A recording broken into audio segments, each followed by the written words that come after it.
जितनी भी माताएं एकादशी का व्रत करती, बहुत ध्यान से सुनना आज की कथा को।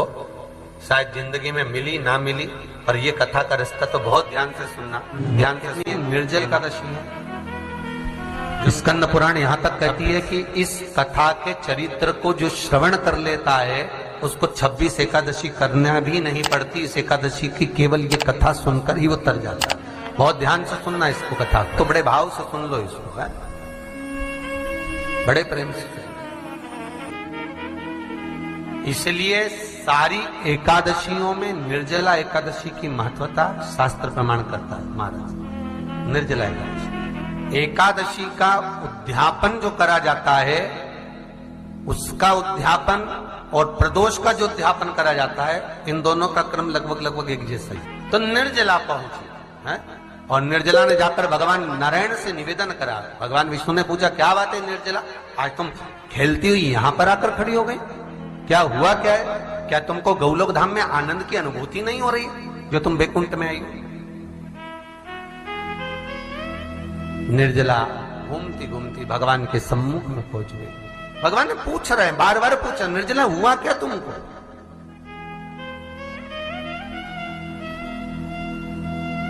ए निर्जला, ए एकादशी, हुआ क्या है तुमको? क्या कारण है तुम्हारे यहां आने का, बैकुंठ पहुंचने का? बहुत ध्यान देना महाराज।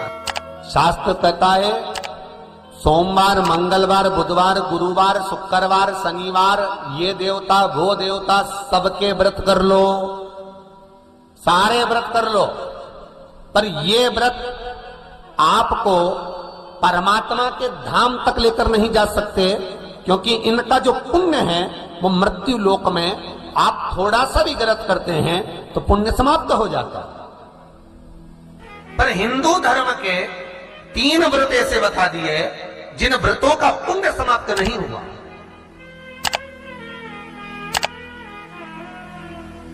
हिंदू धर्म के 3 व्रत ऐसे हो गए जिनका पुण्य समाप्त नहीं हुआ महाराज, जिनका पुण्य प्रबलता में बढ़ता गया। पहले नंबर पर एकादशी, दूसरे नंबर पर प्रदोष, और तीसरे नंबर पर शिवरात्रि। एकादशी भी 26 है तो प्रदोष भी जम के बोलते जाओ 26 है। शिवरात्रि केवल 12, केवल 12, और अगर अधिक मास की पड़ जावे तो ये 13, पर अधिक की आय सो 13 है।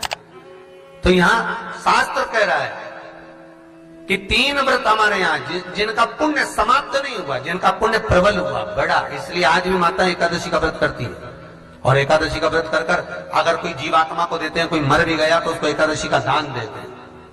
एकादशी का उसको दान किया है। महाराज निर्जला खड़ी, पूछा क्यों आई हो, क्या कारण? निर्जला आई, तब लक्ष्मी मैया उठकर निर्जला के करीब में गई। निर्जला बहुत सरल थी निर्जला। कहते हैं कामा एकादशी सबसे लंबी है। कौन सी एकादशी? कामा।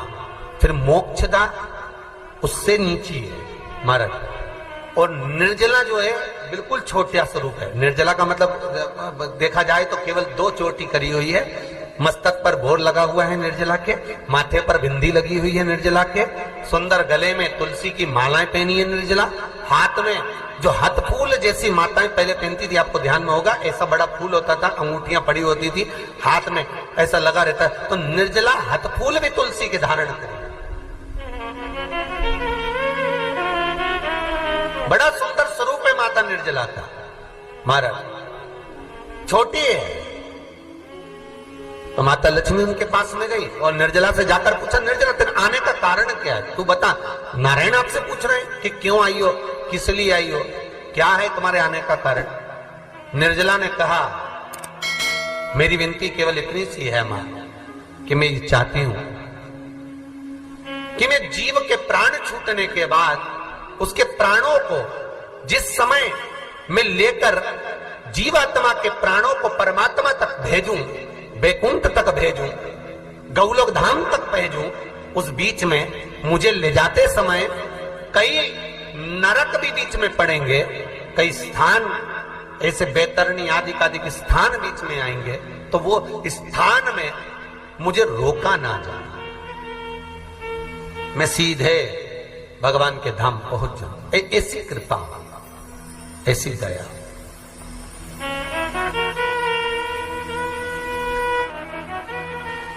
स्कंद पुराण यहां तक कहती है कि इस कथा के चरित्र को जो श्रवण कर लेता है उसको 26 एकादशी करना भी नहीं पड़ती। इस एकादशी की केवल ये कथा सुनकर ही वो तर जाता है।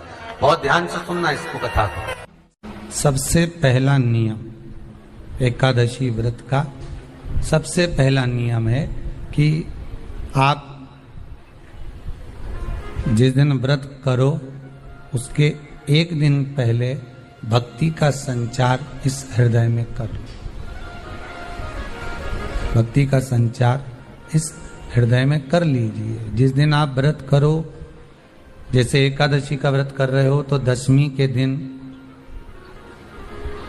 शाम का समय जब आवे, रात्रि जब होने लगे, शाम का समय आवे और रात्रि का आप जब भोजन ग्रहण करो तो उस भोजन में कोई ऐसा पदार्थ ग्रहण मत करिए जिस पदार्थ के कारण आपकी एकादशी बिगड़ जाए।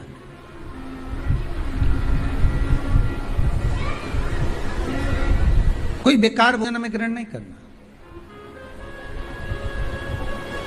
श्रेष्ठ भोजन ग्रहण करिए दशमी के।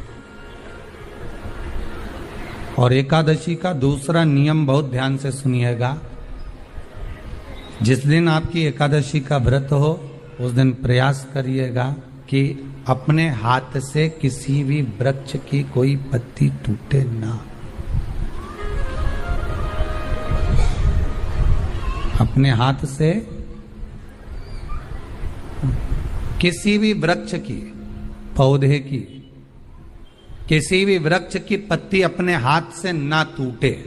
बहुत ध्यान दीजिएगा महाराज। एकादशी का ये दूसरा नियम है कि अपने हाथ से किसी पौधे की, किसी वृक्ष की, किसी डाली की कोई पत्ती टूटे ना, कोई पत्ती ना टूटे, इसका प्रयास करिए।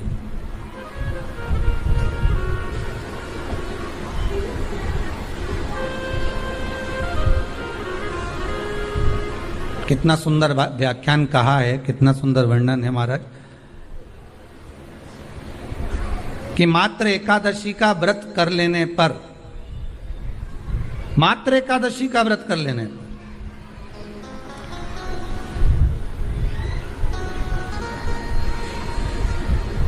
जो पूर्व में किया गया हमारा पाप कर्म है, हमने किसी जीव की हत्या करी है, हमने किसी को कष्ट प्रदान करा है, हमने किसी को अपशब्द कहा है, हमने किसी को ताने दिए, हमने किसी को आड़ा टेढ़ा कहा है, हमने किसी को गालियां दे दी है, मात्र एकादशी का व्रत ही कर लेने पर ये सारे जो दोष हैं वो समाप्त हो जाते हैं।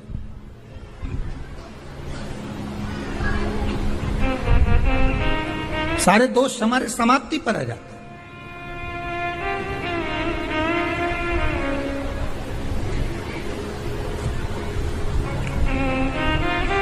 अब एक विचार करिएगा थोड़ा सा अपने मन में, अपने चित्त में, अपनी वृत्ति में एक बात उतारिएगा। एक अपने मन में एक बात को उतार कर रखिएगा कि आप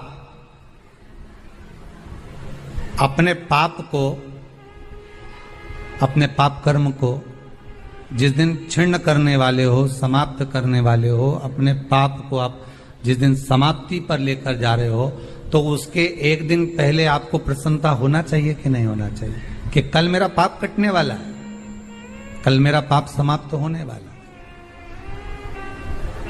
जो मैंने पाप कर्म करा है वो समाप्त होगा, जो मैंने पाप कर्म करा है वो कल समाप्त हो जाएगा। तो एक दिन पहले आपके चेहरे पर प्रसन्नता हो कि ना हो?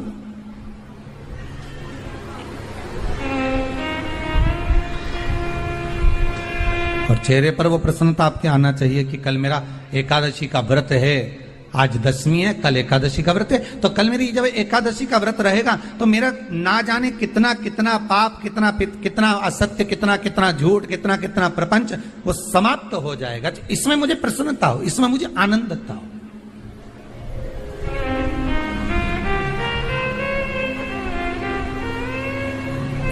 तो क्या कहा गया कि प्रयास करिएगा कि एकादशी के दिन कोई वृक्ष की, कोई डाली की, कोई कोपल की कोई पत्ती ना तोड़ी जाए। क्यों? तो कहा अगर उस पत्ती को हम तोड़ देते हैं, वृक्ष की पत्ती को या क्यारे में लगी हुई कोई डाली की पत्ती को हम तोड़ देते हैं, तो एकादशी का पुण्य फल प्राप्त नहीं होता। एकादशी का कोई फल हमारे खाते में नहीं जाता, पुण्य फल प्राप्त। अब फिर भले तुम चाहे तुमने मोरधन खाया हो, चाहे तुमने फिर चिप्स खाई हो, चाहे तुमने फिर व्रत का कितना ही सामान खा गए हो और तुमने सोचा कि आज मेरी एकादशी है, तो फिर उसका कोई फल प्राप्त नहीं है, उसका कोई सुख प्राप्त नहीं है आपको, फिर उसका कोई आनंद प्राप्त नहीं है आपको, तो उसमें कोई आनंद की अनुभूति आपको नहीं मिल रही। को याद रखिए, गौदान और एकादशी, श्रीमद वल्लभाचार्य जी ने मायावत का खंडन करा था जगन्नाथपुरी में, और श्रीमद वल्लभाचार्य जी ने कहा था एकादशी मरने के बाद मत दो, एकादशी जीते जी दो। कहा था कि नहीं कहा था? जीते जी दान करिए। इसलिए जगदीश में, जगन्नाथपुरी में एकादशी उल्टी लटकी हुई है। करें आपने दर्शन? जगदीश में एकादशी को उल्टा लटकाया। क्यों? क्योंकि वल्लभ ने कहा कि एकादशी जीते जी दो। कई पंडितों कहते हैं तुम्हारे दादाजी मर गए, जब 12वें का दिन होता है ना, तो पंडित जी संकल्प छुड़ाते हैं, दो एकादशी। बड़े बेटे ने 5 दे दी, छोटी बहू ने 3 दे दी, उसने 2 दे दी, उसने 2 दे दी, तो क्या तुम्हारे दादाजी भिखारी थे जो तुम्हारी एकादशियां लेकर जाएंगे? और तुम कौन होते हो दादाजी को एकादशी देने वाले? तुमने कौन सा इतने पुण्य कर लिए जो तुमने एकादशी दे दी? एकादशी के दान की महत्वता श्रीमद वल्लभाचार्य जी ने कहा कि कोई व्यक्ति अगर खटिया पर सड़ रहा है, पलंग पर तड़प रहा है, हॉस्पिटल में पड़ा हुआ है, तो निवेदन है कि उसको देखने जाओ तो अपनी करी हुई एकादशी में से 2 एकादशी का दान उसको तुरंत दे दो। क्यों? तो जिससे उसको मोक्ष मिल जाए, मरने के बाद नहीं। क्योंकि मरने के बाद तो वो 10वें के दिन, गरुड़ पुराण में लिखा है 10 दिन तक जीवात्मा घर की अटारी पे रहती है। कितने दिन?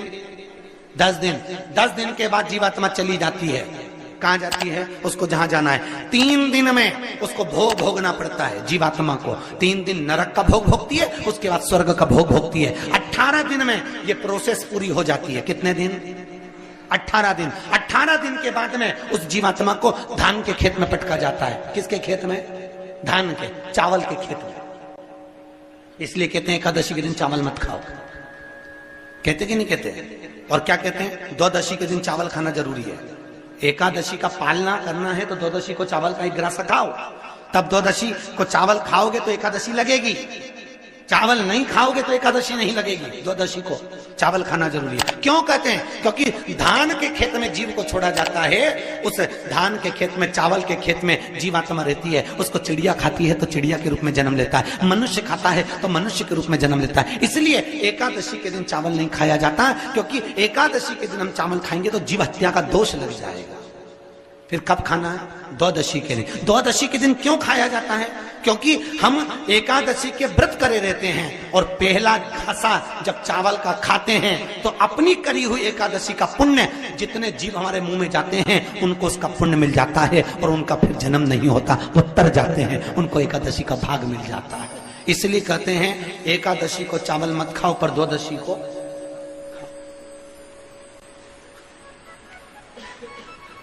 खाइए।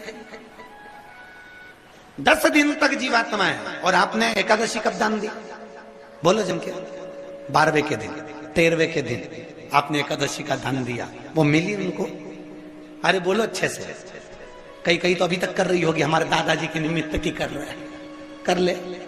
फिर वही वाली बात आ गई, गुलाब के फूल में पानी जारी है।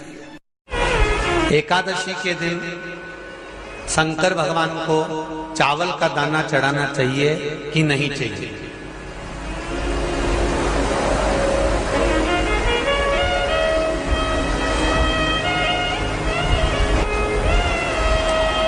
बीमार व्यक्ति से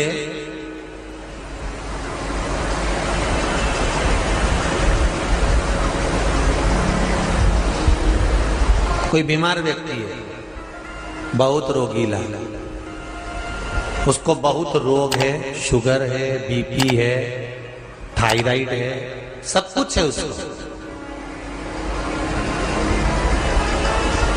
और वो रोगीला व्यक्ति जब डॉक्टर के पास जाकर पूछे, डॉक्टर साहब मेरी तबीयत ठीक नहीं रहती है, मैं बहुत कष्ट में रहती हूँ, बहुत तकलीफ है शरीर में, और अभी सावन का महीने का व्रत आ रहा है डॉक्टर साहब, 1 महीना में व्रत करती थी पहले, करूं कि नहीं करूं? तो डॉक्टर साहब क्या बोलेंगे? बोलते जाओ जरा जम के। डॉक्टर बोलेगा कि आप व्रत मत करो। डॉक्टर एक बात कहेंगे, शरीर स्वस्थ रखना है, व्रत बाद में हो जाएगा, अगले वर्ष कर लेना, पर अभी शरीर को सही रखने के लिए दोनों समय अच्छे पेट भरकर सात्विक भोजन करो और अपने शरीर को ठीक करो। सात्विक भोजन, अपने शरीर को, व्रत बाद में भी हो जाए, अगले वर्ष हो जाए।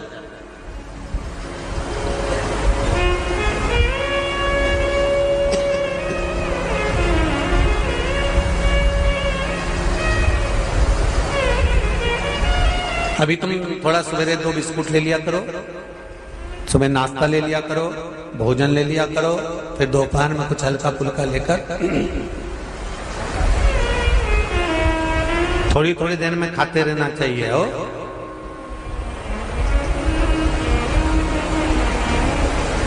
थोड़ा थोड़ा खाओ, थोड़ी थोड़ी देर में खाओ, एक साथ सुरसा जैसे मत निपटा जाए, थोड़ा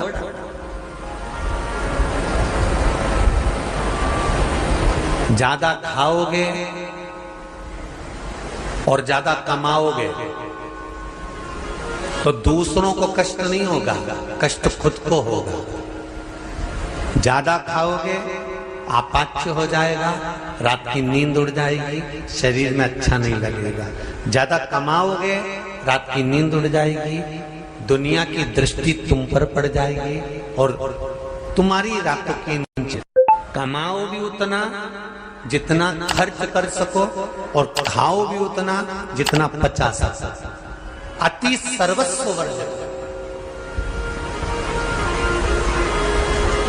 डॉक्टर कहेंगे ये तुम्हारा व्रत जो है ना अगले साल कर लेना, इस साल मत करिए, इस साल तो आराम से भोजन वोजन करो तुम लोग, बढ़िया प्रेम से खाओ पिए। तो उसी तरह किसी ने पूछा कि चावल का दाना एकादशी पर भगवान शंकर को चढ़ा सकते हैं, चावल का दाना शंकर जी को चढ़ाते क्यों है, पहले तो वो समझ में। बेलपत्री का तो महत्व आपको बार बार बताया कि बेलपत्री शिव जी को क्यों चढ़ाई जाती है, कहीं रोग के लिए, कहीं बीमारी के लिए, कहीं किस कार्य के लिए, कहीं कोई कार्य के लिए, कहीं कोई कार्य के लिए। चावल का दाना अगर हम शंकर भगवान को चढ़ा रहे हैं तो क्यों चढ़ा रहे हैं, उसका कारण क्या है? चावल का दाना शिव को चढ़ाने का केवल एक कारण रहता है कि चावल को अक्षत कहते हैं।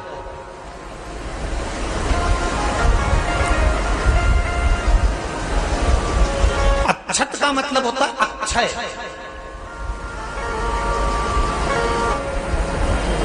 उसका मतलब क्या होता है? अक्षय, जिसका कभी क्षय ना हो। जब हम भगवान शंकर को चावल का दाना चढ़ाते हैं, जैसे बहुत ध्यान दीजिएगा महाराज, बहुत समझने वाली बात है, बहुत ध्यान से।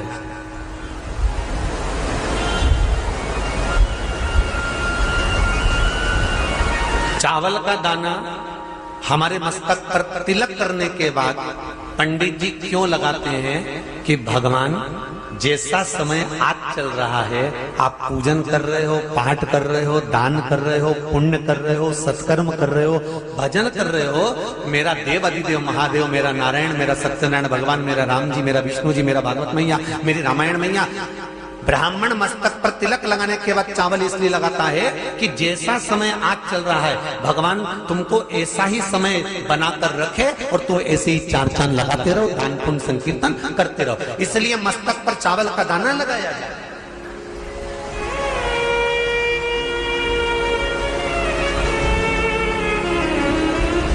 कोई मर जाता है, मरने के बाद जब तक पगड़ी नहीं होती तब तक माथे पर तिलक, चावल का दाना लगाया जाता है। जम के बोलो जरा, नहीं लगाते।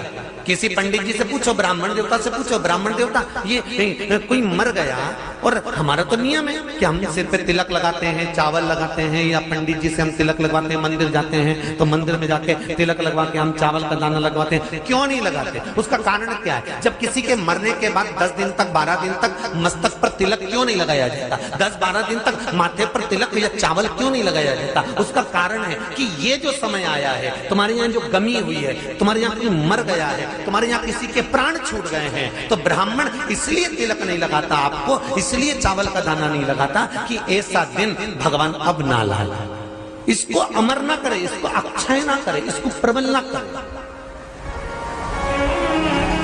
और जब चावल का दाना, तो यहां शिव महापुराण की कथा करी, चावल का दाना हम शिव जी को क्यों चढ़ाते हैं, भगवान को क्यों समर्पित करते हैं, भगवान की पूजन में अक्षत क्यों समर्पित करते हैं, चावल क्यों समर्पित करते हैं, उसका कारण क्या है? तो कहा आज मैंने जब चावल का दाना आपको समर्पित करा है, जिस भाव से, जिस विश्वास से, जिस श्रद्धा से, जिस मन से मैं आपको रिझा रही हूं, हे भोलेनाथ मेरी ये मनोकामना पूर्ण कर, इसको अक्षय कर देना, इसको अमर कर देना, बस इतनी कृपा आप कर। अब किसी ने पूछा एकादशी के दिन चावल चढ़ाए कि नहीं चढ़ाए, तो यहां तो सीधी सीधी बात है, बीमारी देखकर थोड़ी ना आती है कि नवरात्र चल रहे हैं कि सावन का सोमवार चल रहा है। बीमारी तो बीमारी। तुम चावल मत खाओ। तिरुपति कौन कौन गया? हाथ उठाओ। ठीक है। जगन्नाथ जी कौन कौन गया? हाथ उठाओ। हाँ ठीक है। द्वारका जी कौन कौन गया? हाथ उठाओ। ठीक है। बद्रीनाथ कौन कौन गया? हाथ उठाओ। ठीक है। एकादशी के दिन कभी तुम बद्रीनाथ चले जाओ, एकादशी के दिन तुम द्वारका चले जाओ, एकादशी के दिन तुम तिरुपति चले जाओ, एकादशी के दिन तुम जगन्नाथ चले जाओ, एकादशी के दिन तुम्हारी मर्जी पड़े भगवान के किसी धाम में चले जाओ और भगवान को भोग लगाओ और उनकी थाली को झांक कर देखना, उसमें चावल जरूर मिलेगा। उसमें ऐसा नहीं है कि चावल नहीं मिलेगा। बद्री नारायण में भगवान को चावल का भोग लगा हुआ मिलेगा, द्वारका में चावल का भोग लगा हुआ मिलेगा, आपको जगन्नाथ में चावल का भोग लगा हुआ मिलेगा, तिरुपति में मिलेगा, द्वारकाधीश में मिलेगा, नाथू द्वारा में मिलेगा, सांवरिया सेठ में मिलेगा, काकरोली जी में मिलेगा। आप जहां जाओगे वहां पर एकादशी के दिन भगवान को चावल आएगा, क्योंकि भगवान के लिए परहेज नहीं है। जो काम में डूबा हुआ है, जो आसक्ति में डूबा हुआ है, जो लोभ में डूबा हुआ है, जो वासनाओं में डूबा हुआ है, जो तृष्णा में डूबा हुआ है, और जो माता के गर्भ से जन्म लिया, एकादशी के दिन चावल उसको नहीं खाना। बहुत सुंदर संवाद है, ध्यान दीजिएगा। जिसके घर में कमाने वाले 2-4 हैं, पैसा तो आ रहा है पर घर में टिक नहीं रहा, डॉक्टर में, पुलिस में, एक्सीडेंट आदि में, कहीं गलत जगह पर व्यसन में अगर पैसा जा रहा है, जुए में, मांसाहार, मदिरा पान, या कहीं आया पैसा आने में कमी नहीं, आ रहा है पर टिक नहीं रहा, रुक नहीं रहा, कोई मांगने आ गया, दे दिया, फिर वहां से अपने पास नहीं आ रहा, अपन कह रहे हैं भैया हमारा पैसा लौटा दो, नहीं आ रहा। तो महाराज शिव महापुराण की कथा कहती है, एकादशी के दिन गंगा के जल में मात्र 7 बेलपत्री डालकर जो नंदीश्वर भगवान अर्थात जो शंकर जी के शिवलिंग के सामने नंदी होता है, उस नंदी के चरण पर गंगा का जल चढ़ाकर बेलपत्री शिव पर समर्पित कर देता है, उसके घर में रुपया रुकना चालू हो जाता है, फिर वो गलत जगह पर नहीं जाता, गलत स्थान पर वो धन जाएगा ही नहीं। बेटा अगर व्यसन में पड़ा हुआ है, मदिरा पान में पड़ा हुआ है, मांसाहार में, जुए आदि में जा रहा है, तुम्हें लग रहा है कि मेरा